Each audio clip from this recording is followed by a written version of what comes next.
Do you imagine a scenario where there's a commander that perhaps is operating a platoon of these autonomous ground vehicles in the future, especially for forward missions? 100%. That's why I do this. I think that's just the progression that we'll go after when we started this conversation today. That is how you will solve a lot of these problems. It's not one person to one robot. The robots are just the robots have a vehicle ability to get somewhere, but they also have a payload that does something for you, right? And so it's not just can it get there? The question is, can it do something useful for you? And what is that useful thing?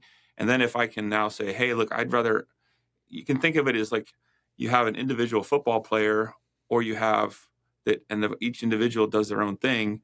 But the beauty is when they do it together. And so the coach like calls a play, and the coach then is now impacting the behaviors of 11 people on a football field as we get into Super Bowl weekend here, to use that metaphor. But the idea is that you can interact with the system at a higher level of abstraction.